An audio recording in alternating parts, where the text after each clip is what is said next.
Saiu o edital para a prova de título de especialista em Clínica Médica 2023. E nesse vídeo eu vou comentar com você os pontos estratégicos desse edital para te ajudar na preparação para a prova de título e conquistar o seu título de especialista, o seu RQE em Clínica Médica ainda esse ano. Eu sou a Ravena, médica especialista e titulada, e eu ajudo médicos que já têm pré-requisito para prestar a prova a conquistarem o tão sonhado título de especialista e o RQE, mesmo tendo pouco tempo para estudar.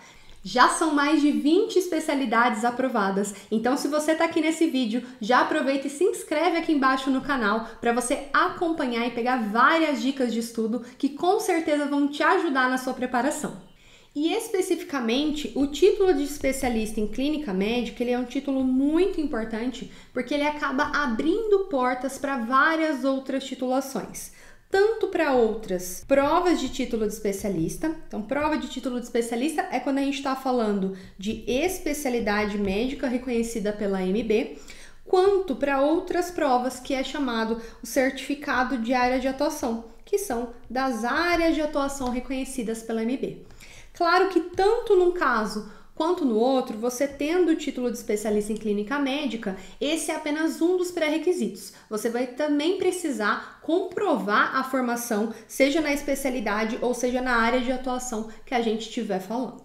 Então, por exemplo, se depois você for prestar a prova de cardiologia, você tendo já o título de especialista em clínica médica, a parte da formação relacionada à clínica médica já está resolvida. Você fica precisando comprovar aí também a formação posterior, né, depois da conquista do título em cardiologia, para você conseguir prestar a prova. Isso também serve para outras subespecialidades dentro da clínica médica, mas também para áreas de atuação. E quais áreas seriam essas? Então, aqui no caso, seria a prova depois de certificado de área de atuação em dor, em medicina paliativa, em nutrição enteral e parenteral, medicina do sono, toxicologia, rancenologia, hepatologia, medicina aeroespacial e até mesmo hoje em dia ultrassonografia, que deixou de ser considerada com outro nome uma especialidade e passou a se tornar uma área de atuação. Sendo ultrassonografia agora uma área de atuação, ela precisa desse título de especialista anterior, seja em clínica médica, pediatria, ginecologia obstetrícia, medicina de emergência, cirurgia geral, radiologia, várias outras especialidades, vários outros títulos que servem agora de pré-requisito junto com a formação de ultrassonografia para que você possa prestar essa prova de certificado de área de atuação. Vamos então agora olhar diretamente aqui o edital e eu vou passar os pontos principais. Não deixe de ler o edital depois com calma, porque é muito importante entender toda a documentação, tudo que é necessário. Você precisa ler atentamente para seguir as regras aqui do jogo da prova de título de clínica médica. Vamos começar aqui então com os pré-requisitos. Toda prova de título é um convênio entre a Sociedade da Especialidade e a AMB. Então existe uma normativa para que seja feito o edital da prova de título. Então sempre vai ter, obrigatoriamente, vai precisar ter uma quantidade de tempo de formado e geralmente a quantidade da especialidade vai depender de quanto tempo, é sempre baseado, tempo mínimo se ela passasse direto na residência para fazer aquela especialidade. Então tem que ter, no caso de clínica médica, pelo menos 2 anos de formado, que seria o tempo da residência de clínica, ter o número definitivo no CRM, declaração ético-profissional de nada consta. Isso sempre é pedido em todas as provas de título. E como funciona então a parte da formação médica, para você comprovar a formação? Então esse pré-requisito de formação, ele pode ser conquistado de 3 formas diferentes. Então, você pode ter feito a residência médica na especialidade, no caso aqui de clínica médica, lembrando que todos os outros pré-requisitos, eles levam em consideração a residência médica, o tempo de residência médica. Então, o tempo de clínica médica é de 2 anos. Então, precisa ser um serviço de residência médica que seja reconhecido pela Comissão Nacional de Residência Médica. A segunda opção é quando a pessoa fez estágio ou especialização, que é reconhecida pela sociedade. Então, no caso aqui, tem que ser reconhecida pela Sociedade Brasileira de Clínica Médica, e para estágio e especialização é levado em consideração o tempo aí também de 2 anos, com a mesma matriz de competência e com a mesma carga horária do que seria a residência médica. Então, geralmente, quem faz essa opção do estágio e especialização acaba fazendo, às vezes, no mesmo serviço de quem faz residência, só que acaba não recebendo a bolsa e não sai com o título de especialista, sendo obrigado a fazer a prova de título para poder, então, tirar o RQE e se intitular especialista. E a terceira opção é o que a gente chama popularmente de tempo de atuação, mas é a capacitação por tempo de atuação. E nesse caso, a gente fala do dobro do tempo da residência médica. Se a gente tem aqui 2 anos de residência médica em clínica, a gente vai precisar comprovar 4 anos de tempo de atuação em clínica médica, sempre de acordo com a documentação prevista no edital e solicitada pela sociedade. Então não deixa depois de ler o edital com calma para você entender certinho como você pode comprovar se essa for a sua situação.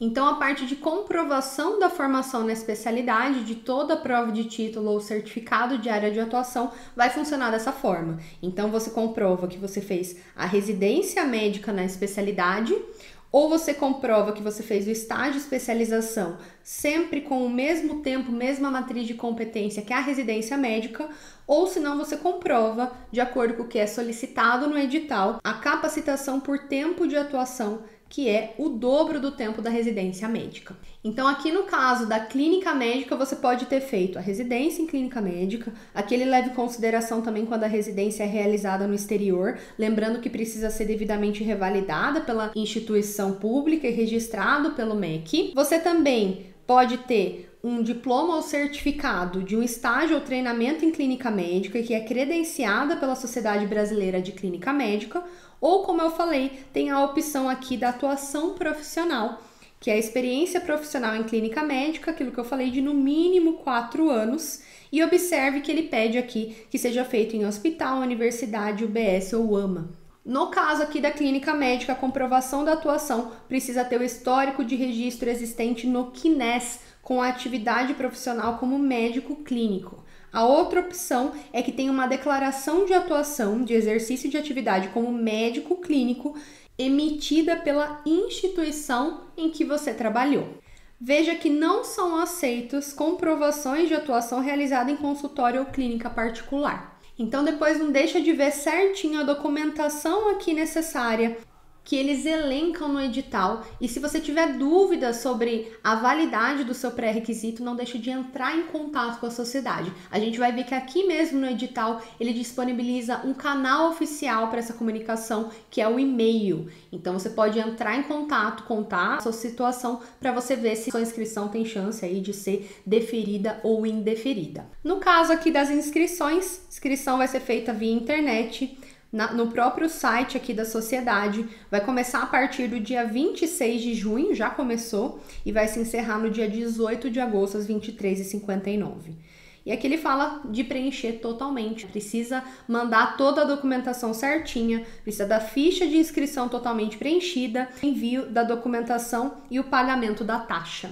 Após 15 dias do encerramento das inscrições, eles liberam no site a lista dos candidatos aptos a prestarem a prova. Então, toda a prova de título de especialista, pelo fato de que existem pré-requisitos obrigatórios, ou seja, não é todo mundo que pode prestar, eles precisam conferir a documentação para ver se aquele candidato realmente está apto. Então, toda vez vai sair a lista das inscrições deferidas ou dos candidatos aptos. E caso você tenha sua inscrição indeferida, você não possa, por alguma razão, prestar a prova, eles dão aqui um prazo de 24 horas para você enviar a documentação que falta e tentar conseguir a sua inscrição mais uma vez.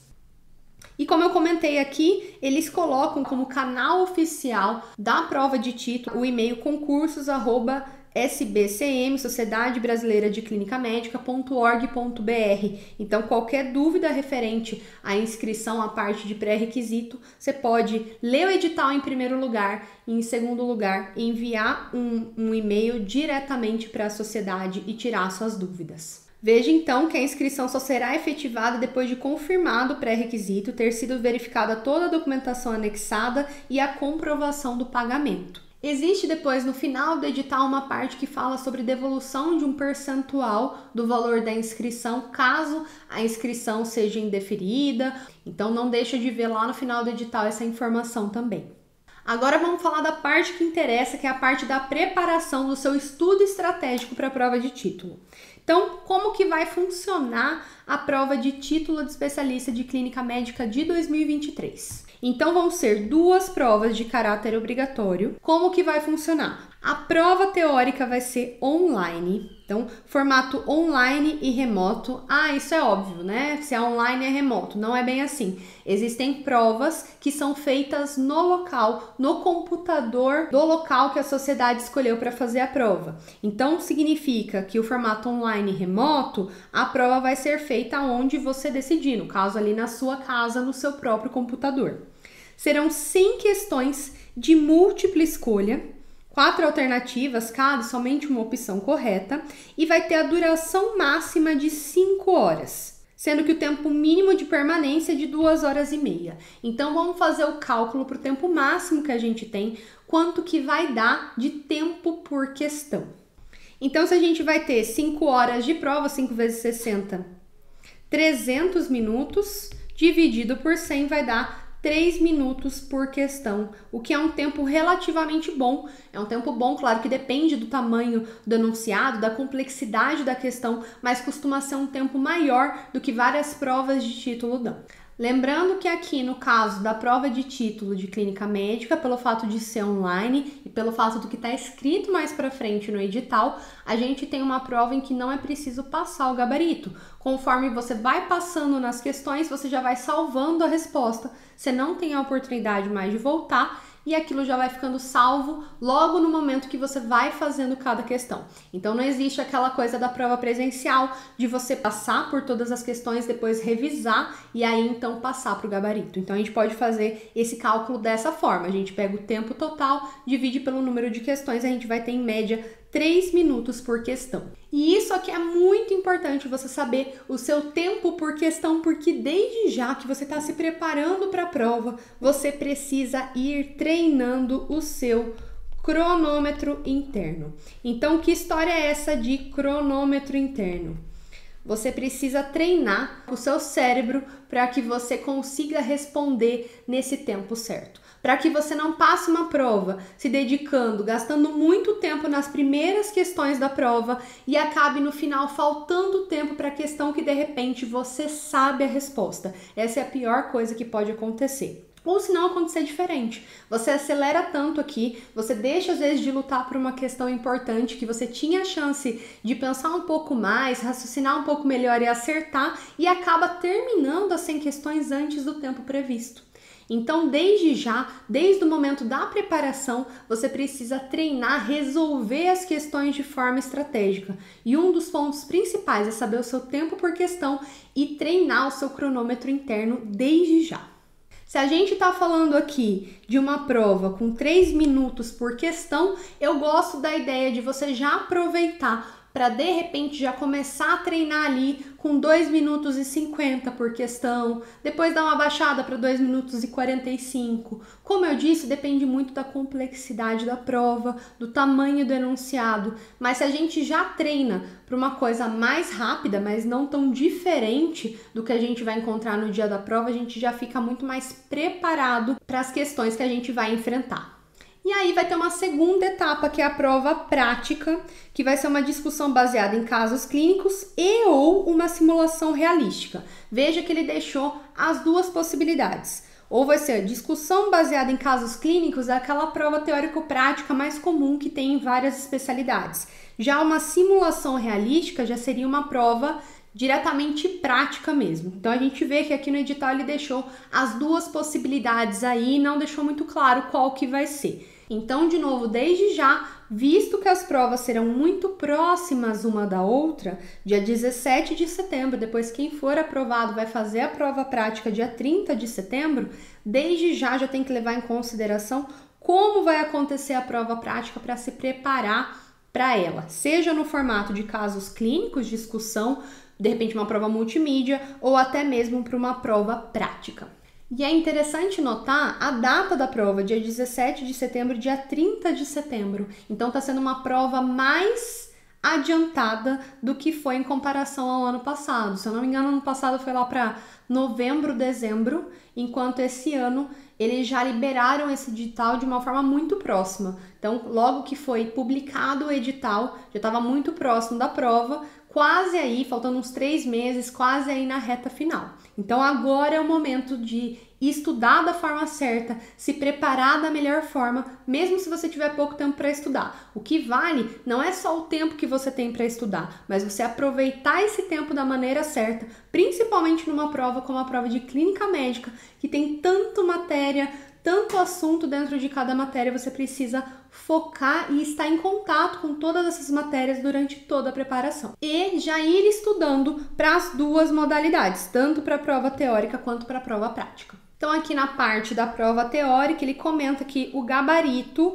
e o espelho da prova, ou seja, quais foram as suas respostas na prova, eles vão ser liberados 48 horas após o término da prova escrita.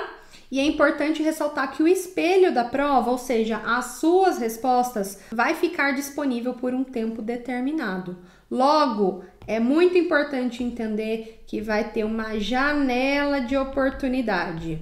Ou seja, você precisa ficar de olho dentro dessas aí 48 horas para pegar o seu espelho de prova, entender o que você errou, o que você acertou, para que depois você possa entrar com o recurso se for necessário. Então esse é um ponto muito importante que as pessoas acabam perdendo, porque esse tipo de informação às vezes não fica disponível o tempo todo para você conseguir entrar com o recurso. Depois o espelho some e ele já está dizendo aqui no edital isso. Então não perde a oportunidade de pegar o seu espelho e entender o que aconteceu para você pedir o recurso da maneira correta. Como se trata de uma prova online, existe sempre esse monitoramento remoto, ou seja, você fica ali com a sua câmera ligada, com o seu microfone ligado, eles ficam ali de olho, os fiscais estão de olho, qualquer movimento suspeito, qualquer coisa suspeita, eles podem te chamar, dar ali uma advertência para que não tenha o risco de ter alguma fraude, alguma coisa errada durante a prova. É importante também levar isso em consideração e estudar de uma certa forma já pensando nisso. Mas como assim? É o seguinte, essa parte de monitoramento costuma ser muito chato.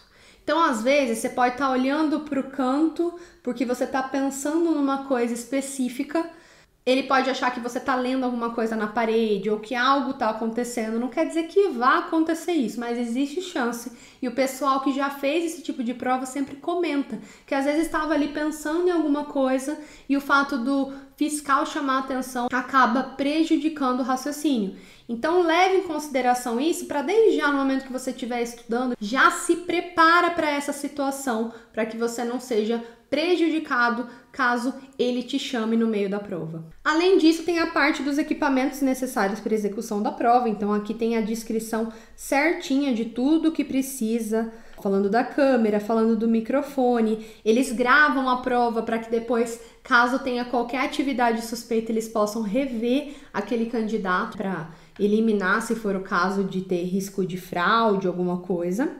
E é importante lembrar, se você nunca fez esse tipo de prova, eles colocam, existe um sistema próprio deles, e esse sistema, quando entra ali no seu computador e começa a valer a prova, o navegador fica desabilitado, então você não consegue usar outros recursos do seu computador ou mesmo acessar outros sites para que ninguém colhe na hora da prova. Por isso mesmo, toda prova que é uma prova online e remota, eles fazem essa questão do pré-teste. Se você ainda não conhece, pré-teste é um período de uma data ou outra específica em que você já pode baixar o sistema no seu computador, entrar em contato muitas vezes ao vivo com o fiscal para você entender como funciona esse sistema. E isso é muito importante, primeiro porque é obrigatório que você entre, muitas vezes faça pelo menos um, depende da prova, mas pode ser que seja mais, mas pelo menos um pré-teste para você ver se o seu computador é compatível e tudo mais. E além disso, esse é um momento muito importante para você pegar familiaridade com o sistema,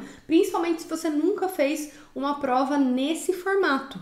Então você vai ver ali como o sistema é, quais os recursos que tem, porque afinal de contas é muito diferente fazer uma prova que você fazia no presencial com papel, caneta, para você fazer uma prova no online. Então leve isso em consideração, aproveite o momento de pré-teste para se familiarizar, como o próprio edital diz, e também para já ficar de olho. Se for uma questão que tem algum tipo de cálculo, por mais simples que seja, lembre que você não vai estar com papel e caneta na mão.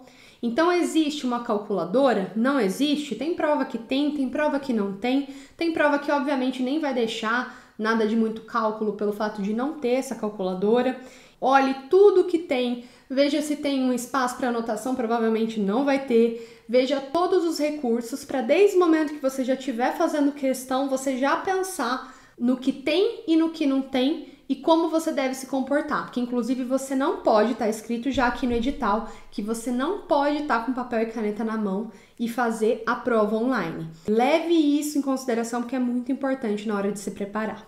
E veja que ele já fala também sobre falha de energia ou conexão com a internet. Esse foi um ponto aqui que eu destaquei porque eu achei importante. Ele permite que você, caso tenha uma falha, né, caso caia a sua internet ou caia a sua energia, depois de um tempo você consiga voltar. Só que o que acontece? Ele permite que o candidato retome a sua prova a partir da questão seguinte àquela em que parou.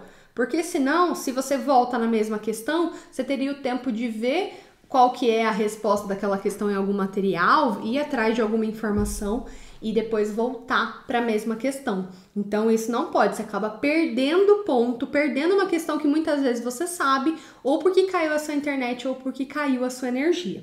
Então pensando nisso, já pensa no modo Highlander. Como que a gente pode fazer para não ter risco nenhum de você perder uma questão por energia ou por internet? Então já pensa num recurso, deixa o seu notebook já carregado na tomada durante todo o momento da prova. Caso caia a energia, você já tem ali um tempo a mais que você pode, enquanto mesmo está sem energia, você consegue continuar a prova. Também pense na redundância da internet, seja tendo uma internet redundante ou seja deixando um outro dispositivo como um celular já no Wi-Fi. Precisou trocar a internet, nem que fique numa velocidade menor, você consegue trocar. Caiu a sua internet, caiu a energia, você tem esses dois recursos para você continuar a sua prova e não perder a questão. E veja que ele já deixa claro que não vai ter acréscimo ao tempo total da prova. Então, se acontecer alguma coisa na sua prova, você não vai ter aquele tempo a mais. Na verdade, você tem aquele tempo a menos. Você vai voltar na próxima questão e continuar a partir dali e vai terminar com todo mundo no mesmo horário. Outro ponto importante do momento que você está fazendo a prova. Em caso de necessidades fisiológicas e biológicas, solicitar ao aplicador que sua prova seja interrompida, deixar o ambiente apenas quando autorizado e quando encerrar a questão em análise. Então, faz a questão, responde, salva a questão, daí você pede para você poder sair e ir no banheiro, que quando voltar, aquela questão vai estar fechada e vai aparecer a próxima questão. Outros pontos importantes: todas as questões vão ser exibidas de forma aleatória, não havendo sequenciamento de temática. Ou seja, pode vir uma questão de endócrino, depois vem uma questão de cardiologia, depois de nefro, não vai aparecer cardio, depois endócrino, depois nefro, depois outra coisa e assim por diante. Vai ser totalmente aleatório. Quando você for fazer simulado de clínica médica, é legal levar isso em consideração. Já faz o simulado pensando nessa aleatoriedade. Não será possível optar pela ordem das questões, devendo seguir a pré-definição do sistema, ou seja, você tem que seguir do jeito que eles apresentarem para você. Não é possível o retorno a questões anteriores, isso é muito importante. Apareceu a questão para você, agora é o momento de resolver, você vai ter que ter a decisão final agora. Na prova presencial, a gente tem a chance de dar uma primeira passada na prova, depois vir justamente para aquelas questões que a gente tá com dificuldade, que deu branco e tudo mais. Aqui a gente não tem essa chance. Apareceu a questão, você vai ter que tomar a decisão. Se é uma questão que vale a pena você lutar pela questão, sempre vale a pena, mas vale a pena você ficar mais tempo, porque mesmo você não lembrando exatamente, existe a chance de você raciocinar e chegar numa definição de resposta. Ou se não, se é uma questão que você não tem a mínima noção do que é e vale a pena chutar.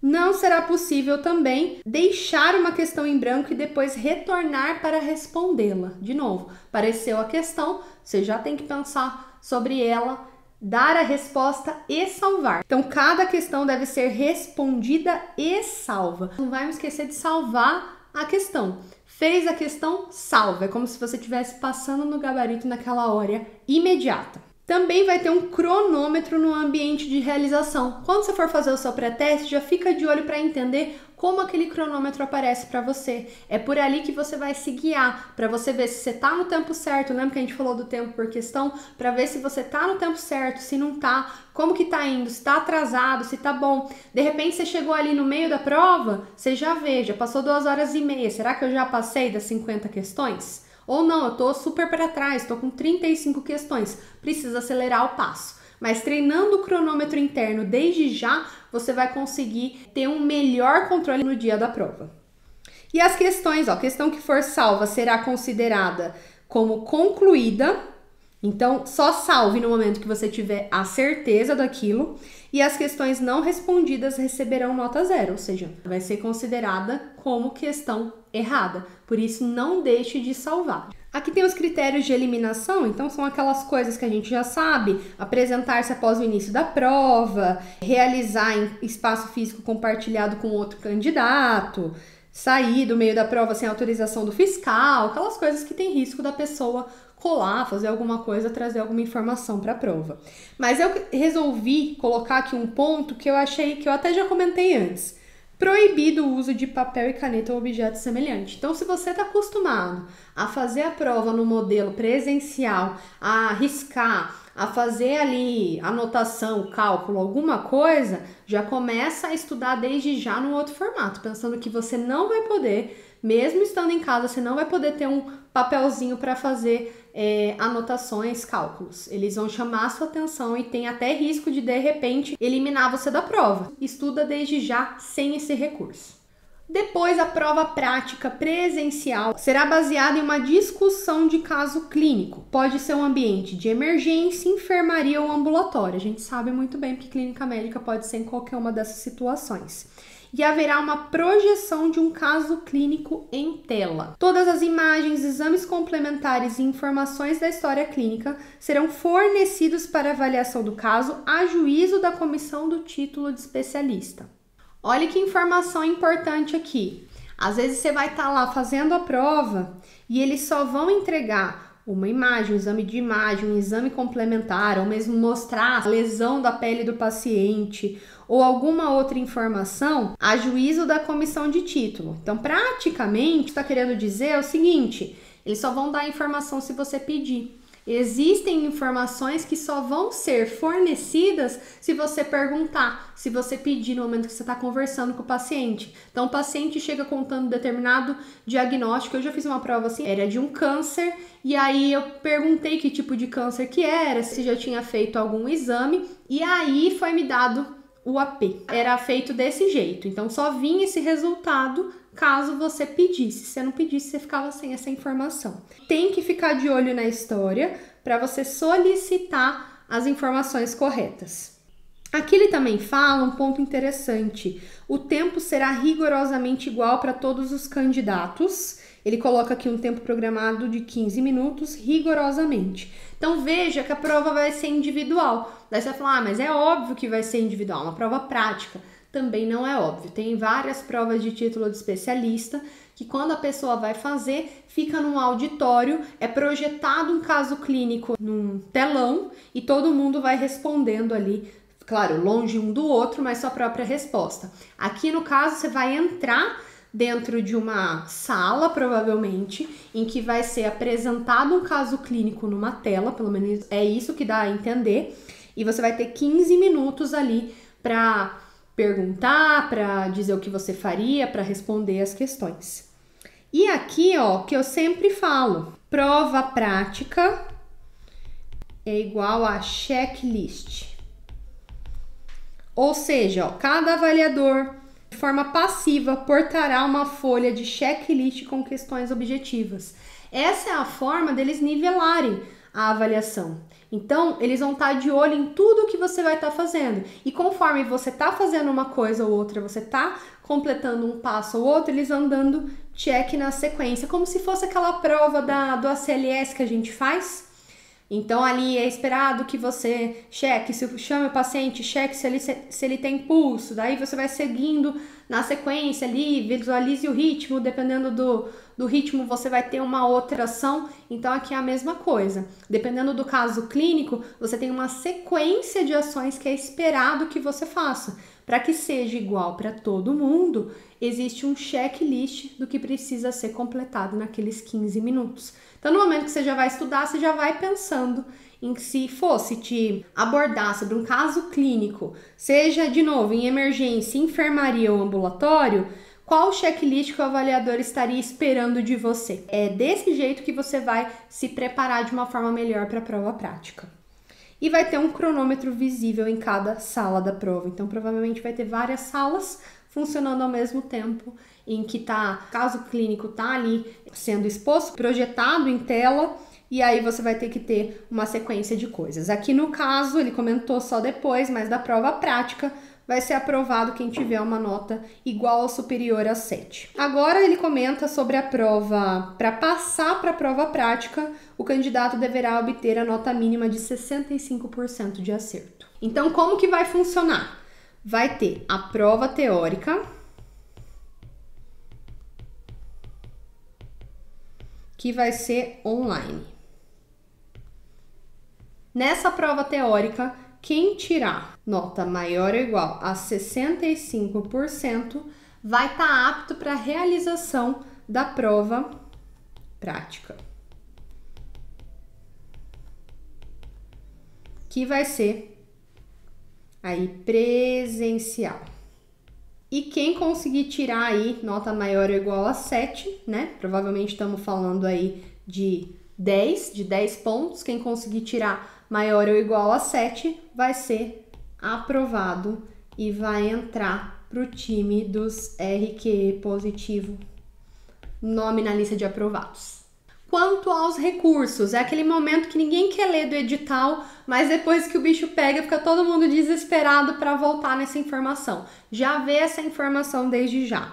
O recurso do resultado da prova teórica online, ou seja, falando quem que passou e quem que não passou para a prova prática, deverá ser encaminhado para esse e-mail, aquele e-mail oficial, no prazo de 2 dias corridos após a divulgação. Então, aqui tem toda a orientação a respeito de fazer o recurso da prova teórica. E o recurso referente ao resultado final da prova prática também encaminhado, mesma coisa, no prazo de 2 dias corridos após a divulgação, para o e-mail com a identificação do assunto como recurso.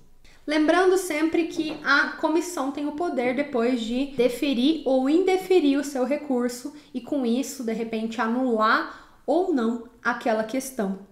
No caso, quando anula uma questão para anula para todo mundo. Então, não existe ponto de anular uma questão só para o candidato que fez o requerimento ou para todos aqueles que fizeram o recurso para aquela questão. Na verdade, começa a valer para todo mundo. Como eu comentei logo lá no começo, depois que eles conferem a documentação, eles indeferem ou deferem a inscrição, então inscrição indeferida ou deferida.